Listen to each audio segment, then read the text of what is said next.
Miracles. I've heard the word miracles bounced around a lot in the last few weeks. And the theology around miracles can be problematic sometimes. And I want to start this morning with a caution about miracles and then a way to look at them that underlies a healthy spirituality.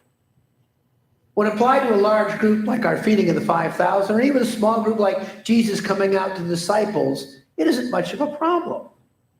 But when miracles become individual, or the miracle comes at the cost to others, we do have a challenge.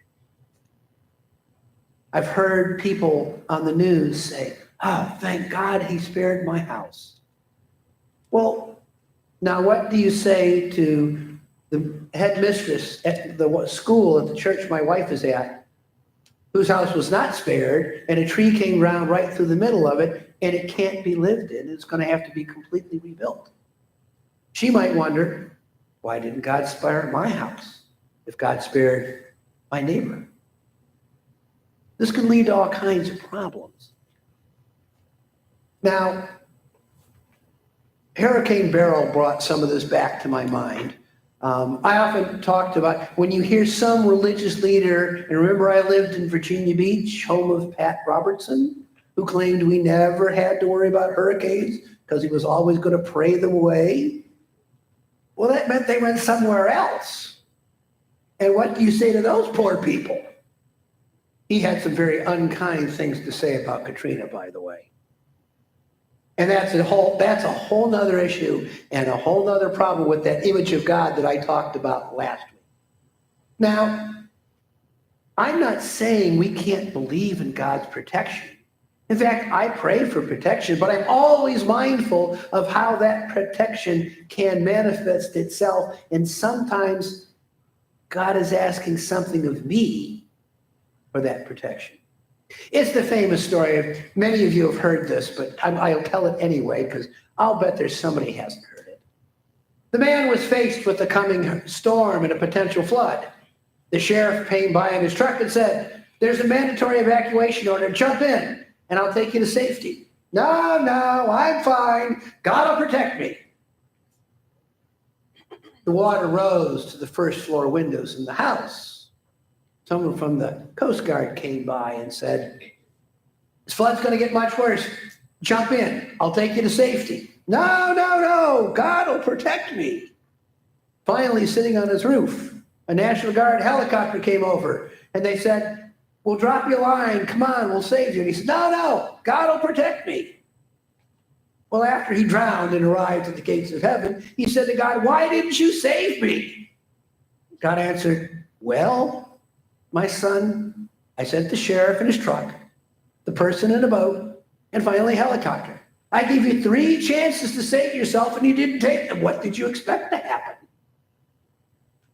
I was in Biloxi after Katrina, and the number of people who ignored the warnings was truly tragic. So I know this does happen. As a pilot, I know that I can't fly on a flight without enough fuel and tanks to get to my destination. I can't go, "Oh my goodness, God, give me some fuel," and expect that magically it's going to appear in the tanks. I'm going to be looking for an emergency landing place. Sometimes we got to participate in the miracles. Those of you who experienced Harvey and other hurricanes know the mindless destruction that these storms can bring. You may have prayed for the healing of a loved one who died and may know the feeling of, why wasn't my prayer answered? A really big theological issue. I've seen people leave religion and turn their back on God when faced with this dilemma. So please be careful when we talk of miracles in terms of God favoring one person or one group over another. Remember my question from last week. What image of God does this represent? And is it a good and healthy image? Now, the challenge of the miracles in today's gospel is a different one. Miracles have often been viewed quite differently, especially since the Enlightenment. Ones like the one we have today defy rational explanation.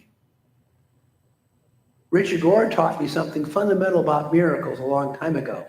And ones like the feeding of the 5,000 walking on water are not something to be explained because we cannot. Nor can we truly grasp God's way of operating in our world, what some theologians refer to as God's economy. Richard says miracles are to be explored and wondered at, but don't try to explain them. Because it takes away from the magical and the mystical ability of God. That leads us to the famous godly play question. I wonder. When we finish a story with godly play, the first thing out of the storyteller's mouth is, I wonder, and then she'll ask, I wonder what your favorite part of the story is. I wonder if we could leave something out. I wonder about stories like this, what the message is for us today in the feeding of the 5,000. I believe it's a message about the abundance of God. Now some have explained it, and here you see there's room for all of this, is that with the 5,000, none of them would have come without food. So when Jesus went through the crowd, everyone was inspired to share what they had. Well, okay.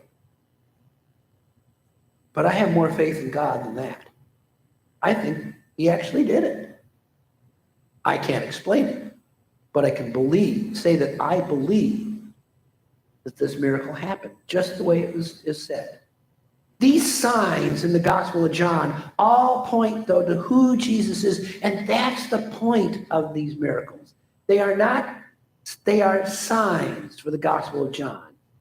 I believe that is why the lectionary shifted to the Gospel of John rather than telling the story in the Mark, because it's a different sign. It's to teach us who Jesus is, but that is the point of John.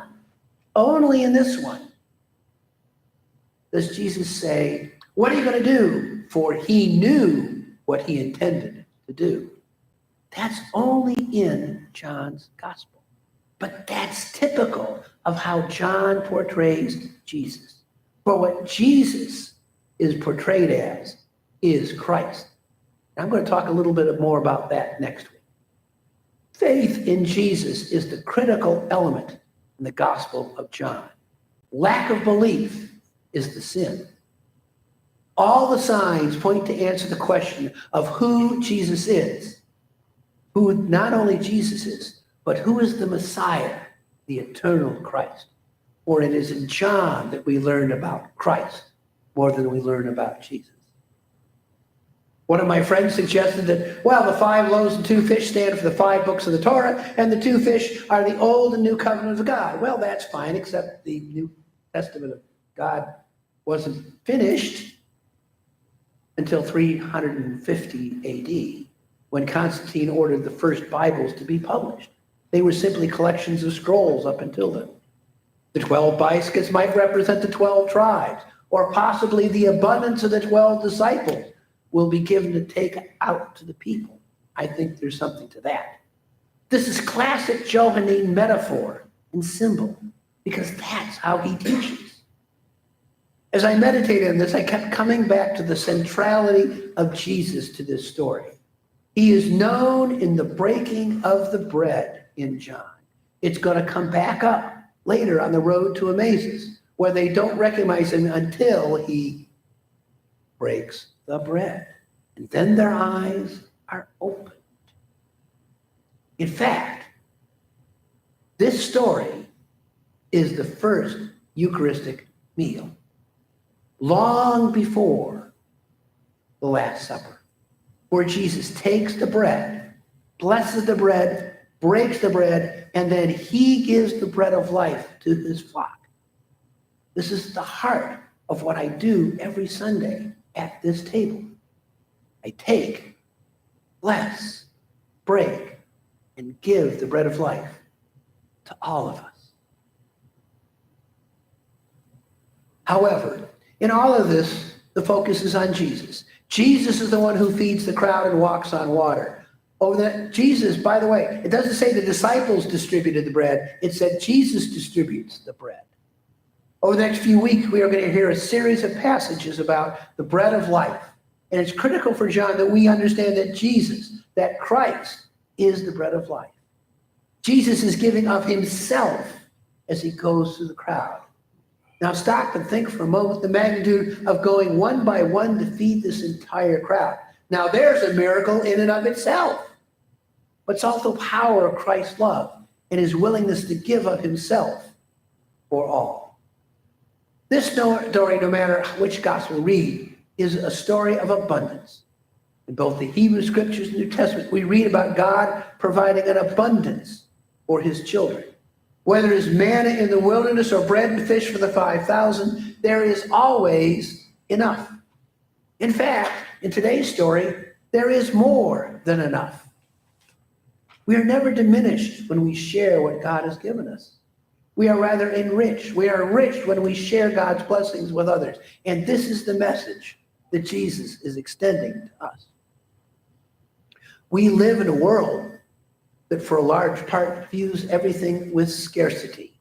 It's always interesting. Those who have the most tend to view the world as one of scarcity more than those who have the least, who tend to be far more generous with the little that they have. We have an economy that promotes more is better, and there's never enough. And it feeds into a view of fear, and we have enough to be afraid of in today's world. We don't need to add to the fear level. Every year I've been here, we have faced challenges in this parish, and we have consistently overcome them. If you remember, I came in the summer of 19, 6 months before COVID shut down the world. Yet we came through that financially and spiritually, thanks to the diocese and your generosity and the way we reopened, and we opened to new possibilities and new ministries. And we are in a stronger place as a parish now than we were before, to a new way of interacting with our community. By the way, now it's not true this Sunday. I think half the world's on vacation as I was trying to find acolytes. I'm seriously, almost all of our families with acolytes are out of town. Well, it's almost time for school to go back in, and I don't blame them. I'd be out having some vacation. But between the two services last Sunday, we had 115 people. And that doesn't count the 25 or 30 families who viewed us online. That's back to a number that's close to 150 people. That would have been a great summer when I first got here. But we face challenges, absolutely. For the past few years, we've had a tough financial spot. And each year, sometime between May and September, and once again, we're going to need to address that. And our senior warden, John Johnson, is going to talk to you about that in a minute. But each year, we have pulled it together. And I am confident that this year will be no different. Because I know you. I know this parish. And this parish also comes through. Now, there is a message in Paul's writings in Ephesians that addresses this. And I want to use the Message translation by Eugene Peterson and just pick out Ephesians 3:20. God can do anything, far more than you could ever imagine or guess or request in your wildest dreams. He does it not by pushing us around, but by working with us. His Spirit deeply and gently working and inspiring us from within. So as we listen to John Johnston and fill you in, let the Spirit guide you as you listen to John. For God has great plans for us, and God will help us all provide. John?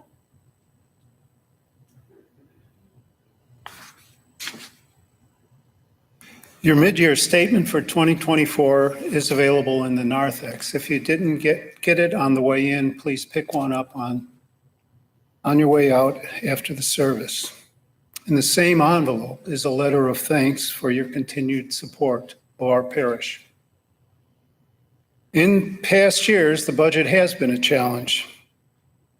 We entered 2024 understanding that there could be a deficit, and unfortunately at mid-year, that's turned out to be accurate.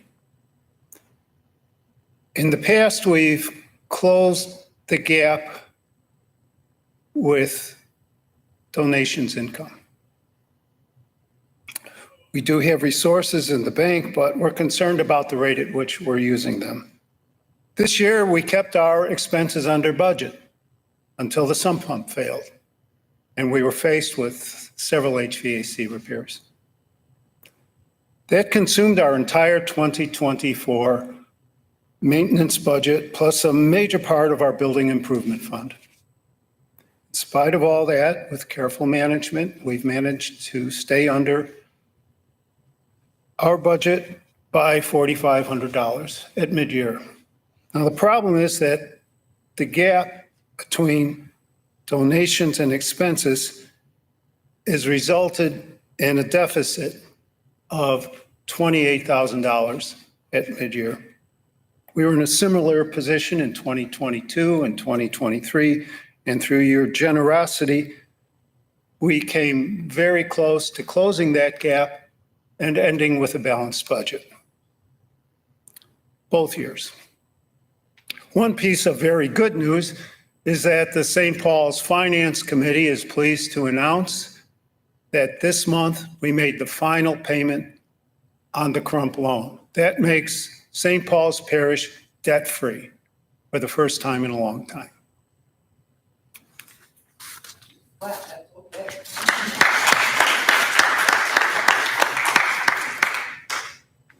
We're also very pleased that Julia Peoples has returned to St. Paul's as family formation director.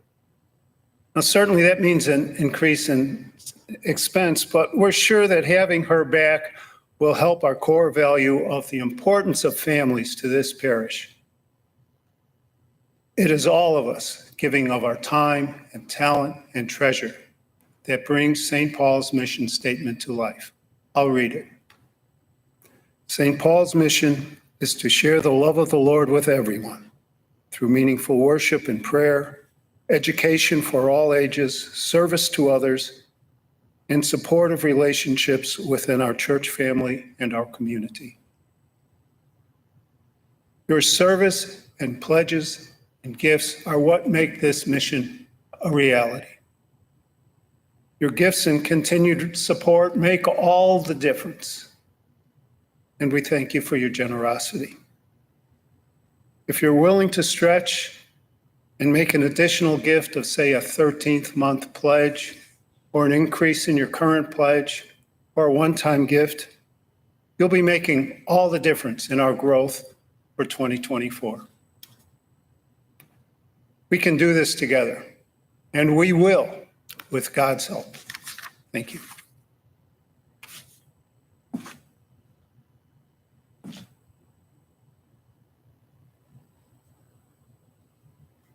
Now let us stand and affirm our faith in the words of the Nicene Creed.